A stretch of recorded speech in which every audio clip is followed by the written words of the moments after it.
Hello and good evening. You're watching Express News with me, Nancy Kohli. Let's take a look at the top stories of the day.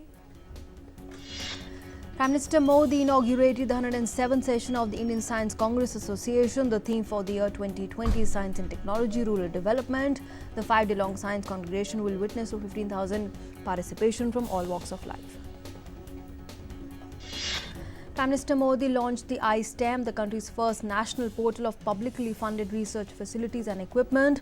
This will enable easy and timely access of resources to researchers working anywhere in the country. It has been developed by the Indian Institute of Science, Bengaluru. Prime Minister Modi made a call to increase the use of technology in the field of rural development. He said technology offers unexplored opportunities in encouraging cost-effective agriculture and strengthening the farm-to-consumer supply chain network. Prime Minister Modi said that New India needs a healthy combination of scientific temperament and logical thinking to bridge the socio-economic gap that exists. He quoted the example of mobile technology and cheap data that has empowered the common man to connect directly with the government. Prime Minister Modi said that starting the year 2020 with positivity and optimism of science and technology will take the nation one more step closer in fulfilling the dreams of New India. He also expressed happiness as Innovation Index ranking has improved to 52nd position. The Prime Minister reiterated that India is committed to strengthening its strategic partnership with Australia. He stated that to this end, he looked forward to welcoming the Prime Minister of Australia in India on a state visit at a mutually convenient time later in the year. On the occasion of the birth anniversary of Savitribai Phule, Prime Minister Modi took to Twitter to revere and pay deep respects to social reformist. He said that she dedicated her entire life towards social integrity, education as well as women empowerment. Union Health Minister Dr. Harshvardhan said that this decade will be the decade of scientific growth. He urged the countrymen to support and blend their support to Prime Minister's dream of delivering New India by achieving the dream of becoming a $5 trillion economy. The General President of Indian Science Congress Association, K. S. Rangappa, said the rural development has gained importance for the contribution of development of the nation. He further said that rural production will help in providing socio-economic balance of the economy. Union Home Minister Amit Shah appealed to people to dial the toll-free number launched by the BJP to give support to Prime Minister Modi on the CAA. He further said that the government will not budge an inch on its decision to implement the CAA. Union Minister of Railways and Commerce Minister Piyush Goyal accused the opposition of creating confusion over the Act, the CAA, and delivering the keynote address at a program on why India needs CAA in Mumbai. He said that the government has taken numerous bold initiatives in national interest. BJP Working President JP Nadda participated in the CAA support rally in Goa today. Goa Chief Minister Pramod Sawant and other BJP leaders took part in the rally. Various social and professional organizations have also extended their support to the rally. BJP General Secretary Anil Jain said in order to eradicate misinformation related to the CAA, the BJP has begun a door-to-door awareness campaign for the people. He also informed that the Union Home Minister Amit Shah, the BJP Working President JP Nadda, Rajnath Singh and Nitin Gadkari will lead the campaign in Delhi, Ghaziabad, Lucknow and Nagpur respectively. BJP Rajya Sabha MP Jeevan Narasimha Rao said that the Congress had itself mentioned in the manifesto to provide citizenship to people displaced from Pakistan and had promised an all-round development of such refugees. They said that there is no reason for the Congress to oppose the act. The BJP launched the Meri Dilli Mera Sujhav campaign to take suggestions from people to draft its manifesto for the upcoming assembly elections in the national capital. Union Minister and senior BJP leader Smriti Irani along with the Delhi BJP President Manoj Tiwari launched the campaign at the Delhi BJP office. High-level team of central government experts visited the Kota hospital where more than 100 infants have died. Union Health Minister Dr. Harshvardhan offered full support to the Rajasthan government. National Human Rights Commission sends a notice to Rajasthan government over the demise of more than 100 infants in Kota. 6 people, including one deputy general manager, has been injured after a gas leak in the wee hours at the Bhilai steel plant in Chhattisgarh.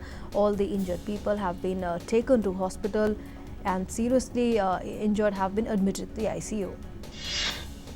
The Uttar Pradesh police have arrested 25 members of Popular Front of India for recent violence in the state. Addressing a press conference in Lucknow, the UP DGP said that police has ample proof against them.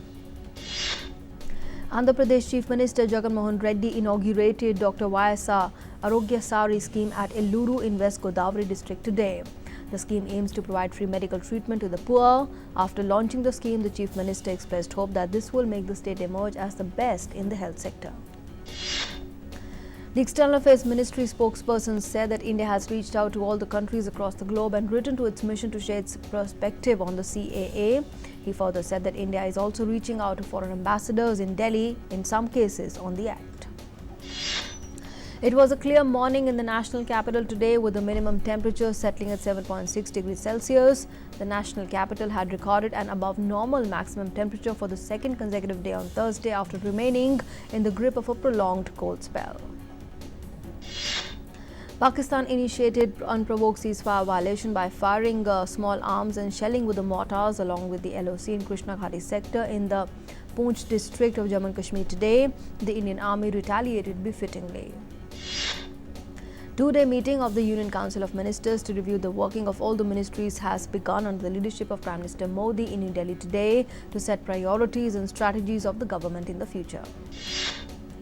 Budget carrier SpiceJet announced the launch of 8 new flights, including one on the Ahmedabad-Jeddah route starting next month. The new flights on the domestic routes will strengthen connectivity across western and southern India, SpiceJet said. A 12-day-long river fair Dwijing festival is grabbing eyeballs in Assam, with hundreds of tourists thronging the banks of River Ai to take part in the New Year festivities. State-owned Bank of Baroda has raised 920 crore rupees by issuing Basel III compliant bonds on private placement basis. The issue saw a total of 11 allottees through a private placement of bonds, the bank said in a BSE filing. The broader NSE Nifty closed at 55.5 points or 0.45% down at 12,226. The BSE Sensex ended at 162 points or 0.39% lower at 41,464. The rupee plunged 42 paise to end at 71.8 against the US dollar amid the spike in crude prices. Gold prices zoomed 752 rupees to 40,652 rupees per 10 grams in the national capital, according to HDFC Securities. The silver prices also jumped 960 rupees to 48,870 rupees per kilogram from 47,910 rupees per kilogram. The Brent crude future surged 4.4% to $69.16 per barrel. A U.S. strike killed top Iranian commander Qasem Soleimani and the deputy head of Iraq's Hashid al-Shabi military force at Baghdad's airport. The rockets targeted a convoy and left 8 people dead, including important figures, and injuring several others. The U.S. troops arrived in Kuwait with the 82nd Airborne Division as part of the Immediate Response Force. The deployment came hours before 3 Katyusha rockets fell on Baghdad International Airport. Just after the incident, U.S. President Donald Trump tweeted the U.S. flag. The Pentagon, in a statement, termed it a decisive defensive action to protect the U.S. personnel abroad. It said General Soleimani was actively developing plans to attack the American diplomats. The U.S. Department of Defense said that General Soleimani and his Quds forces were responsible for the deaths of hundreds of American and coalition service members. Following Soleimani's killing, the U.S. Department of State released a video where Iraqis can be seen dancing in the streets. Secretary of State Mike Pompeo posted a video alongside a statement saying Iraqis are dancing in the street for freedom, thankful that General Soleimani is no more, quote-unquote. Meanwhile, Iran has termed the U.S. act of killing of Soleimani an extremely dangerous and foolish escalation. Iranian Supreme Leader Ayatollah Ali Khamenei said that the assassination of Quds Force Chief Qasem Soleimani would double the motivation of the resistance against the U.S. and Israel. Australian Navy has begun evacuation of hundreds of people trapped in the fire-ravaged town of Malakuta. Bushfire so far has scorched more than 10 million acres of bushland and destroyed over 1,000 houses. Australian Prime Minister Scott Morrison called for calm on Thursday before visiting the fire-devastated town of Cobargo. The US has warned its airlines to avoid Pakistani airspace because of a threat of attacks on the airlines. The statement has advised aircraft to exercise caution when flying into, out of, within or over the territory and airspace of Pakistan due to extremist or militant activities in that country. Turkey's parliament has passed a motion authorizing the government to deploy troops to Libya in support of the UN-backed government. The motion passed by Turkey Parliament envisages a one-year mandate to deploy troops in Libya aiming to protect Turkey's interests in the Mediterranean. Greece, Cyprus and Israel signed a deal to build a 1,900-kilometer-long subsea pipeline to carry natural gas from the eastern Mediterranean's gas fields to Europe. The pipeline will transport gas from Israel and Cyprus to the Greek island of Crete, then onto the Greek mainland and finally onto Europe's gas network via Italy. Evo Morales has vowed to be charged of sedition and terrorism. The announcement comes weeks after the interim government of Jenin Enes issued an arrest warrant for him. Meanwhile, in La Paz, Bolivia, the members of Spain's far-right party Vox held a news conference criticizing Mexico for protecting former Bolivian government officials in its La Paz embassy. Sri Lankan President Gotabaya Rajapaksa has called for constitutional changes, saying success of a democracy rests upon its constitution while addressing his first parliamentary session. Jakarta governor has said that hundreds of pumps were deployed to suck flood water out from residential areas as floodwaters inundated the Indonesian capital. The strikes by French transport workers against government reforms to the pension system continued into the new year, entering their 29th day. An official in northwest China's Xinjiang Uyghur Autonomous Region warned against misleading fake news. The statement comes after the recent criticism on social media by some celebrities in the US and Europe about Xinjiang. According to the Ministry of Agriculture and Rural Affairs, China has begun a 10-year fishing ban on key areas of the Yangtze River to protect biodiversity in the country's longest river. According to a study published in the Clinical Journal of the American Society of Nephrology, the Mediterranean diet, which involves high consumption of vegetables and olive oil and moderate consumption of protein, may help the kidney transplant recipients maintain the organ's function. According to a study published in the journal Nature Climate Change, the combined effects of climate change and deforestation could decimate Madagascar's eastern rainforest habitat by 2070. The study has also found that protected areas will help mitigate this devastation. According to a study by researchers of the University of Witwatersrand, elaborates that modern humans were cooking carbohydrate-rich food as early as 170,000 years ago. The first evidence of this got from charred remains of the plant parts found during excavation in South Africa. According to researchers, including those from Oregon Health and Science University in the US, people infected with the human immunodeficiency virus lose immunity to smallpox even after much of the immune system is restored. With the drug therapy, the study may lead to new interventions against opportunistic infections in the HIV patients. The finding, published in the journal Dermatology, states that bariatric or weight loss surgery is associated with a distinct reduction in malignant skin cancer risk. The finding can be described as a key piece of evidence that substantiates the connection between weight loss and malignant skin cancer. A team of scientists from China and Myanmar recently finished a joint field biodiversity survey in northern Myanmar with new discoveries, including potentially 6 new plant species, along with rare footages of endangered wild animals. A sea of clouds swept over the Lushan mountain of East China's Jiangxi province, attracting many tourists who had come to welcome the new year while enjoying the amazing landscape. Canadian young gun Denis Shapovalov edged world number 6 Stefanos Tsitsipas in his country's clean sweep against Greece on the first day of the inaugural ATP Cup. Shapovalov downed the world number 6 7-6, 8-6, 7-6, 7-4. Jurgen Klopp hailed the exceptional victory for Liverpool. The team has made it an entire calendar year without a Premier League defeat as the runaway leaders beat Sheffield United 2-0. Marnus hit his sixth half-century in 7 innings to guide Australia into a powerful position against New Zealand on the opening day of the third test in Sydney. Ahead of the opening singles tie in Sydney, the ATP Cup organisers played the wrong national anthem for a player from Moldova, a small landlocked country in the Eastern Europe. Chile's Joaquin Niemann fired 7 birdies in a 7-under par 66 to take a one-shot first-round lead in the US PGA Tour Tournament of the Champions. Spanish driver Fernando Alonso is aiming to create history as the first Formula One world champion to win the Dakar Rally when the 12th-day marathon gets underway in Saudi Arabia on Sunday. Tennis and cricket stars, spearheaded by Chris Lyon, pledged support for victims of bushfires raging around Australia, donating cash for every ace or 6 they hit. Holders Manchester City get their FA Cup campaign underway with the third-round home tie against the 4th-tier Port Vale. The Premier League's January sales are open for business as clubs rush to snap up New Year bargains in the one-month transfer window. Australian tennis player Nick Kyrgios has pledged $140 for support of the victims of bushfires raging around the country. England opening batsman Rory Burns will miss the rest of the Test series in South Africa after suffering ligament damage while playing football. Jofra Archer missed on England's final net practice with injuries ahead of the second Test against South Africa. Arsenal defender Callum Chambers will be out for the rest of the season after having surgery on a ruptured knee ligament. Swedish striker Zlatan Ibrahimovic returned to Italy and was greeted by officials from his new club AC Milan. Ibrahimovic will have a medical inspection at the club before carrying out his first training session.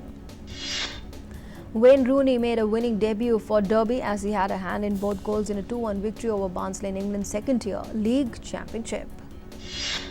Batting legend Brian Lara believes the Indian cricket team under Virat Kohli is capable of winning all the ICC tournaments it competes in. The 50-year-old left-handed batting icon was of the view that every international side sort of targets India in the ICC tournaments. The Wrestling Federation of India turned down Sushil Kumar's request to postpone Olympics qualification trials. Sushil, who has been struggling to revive his career, has pulled out of the trials citing a hand injury. Serena Williams landed in Auckland ahead of the ASB Classic Tennis Tournament on Monday. Williams last competed in the tournament in 2017 and was eliminated in the second round. Host Mumbai City FC is likely to face the toughest challenge, the ATK FC, in an Indian Super League game on Saturday. Pakistan's centrally contracted players including Babar Azam, Sarfaraz Ahmed and Shaheen Afridi will undergo fitness tests on 6th and 7th of January, the country's cricket board has reported. Indian football captain Sunil Chhetri said he does not have too many games left to play with the national side and that's the reason why he won't set himself any long-term goals going forward. Chhetri said he will take one game at a time from now on. Today marks the birth anniversary of John Ronald Reuel Tolkien. He's well known for his classics The Lord of the Rings, The Hobbit and The Silmarillion. The 31st Annual Palm Springs International Film Festival Awards Gala was organized at California on 2nd January. The film festival will run till the 13th January. Hollywood stars Brad Pitt, Leonardo DiCaprio, Charlize Theron and Scarlett Johansson, Daniel Craig and Octavia Spencer are among the first presenters announced for the 77 Golden Globe Awards. And in the 77 Golden Globe Awards, Hollywood veteran Tom Hanks will receive the Cecil B. DeMille Award, while TV host Ellen DeGeneres will be honored with the Carol Burnett Award. Streaming platform Netflix has renewed the superhero drama Raising Dan for a second season. The story deals of Nicole, who raises her son Dan after the death of her husband. Deepika Padukone released the new poster for upcoming film Chappak. Directed by Meghna Gulzar, the film will hit the theatres on 10th January this year. The makers of Chappak released its title track sung by Arijit Singh. The song depicts what it's like for a family to have such a heinous tragedy at home. Actor Bhumi Pednekar is set to make a cameo appearance in Ayushmann Khurrana's star Shubh Mangal Zyada Savdhan. Directed by Hitesh Kevalia, the film released on 21st of February. Aditya Roy Kapoor has dropped the first poster of his upcoming film Malang. Directed by Mohit Suri, the film is set to release on 7th February.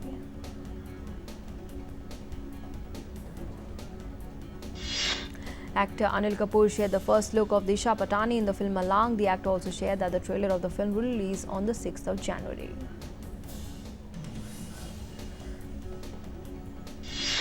Akshay Kumar shared the poster of Mission Mangal as the film is now up for theatrical run in Hong Kong.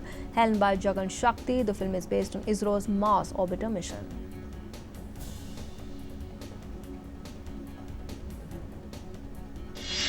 Maddock Films, which has a strong lineup of films coming in 2020, took to its Instagram and announced its state of offerings for the year.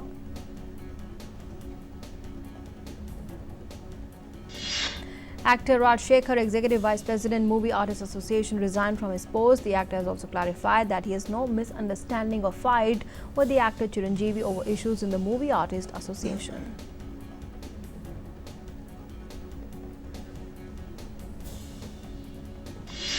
Actor Aishwarya Rai Bachchan will be seen next in Mani Ratnam's Ponniyin Selvan. The makers shared the first glimpse of the film.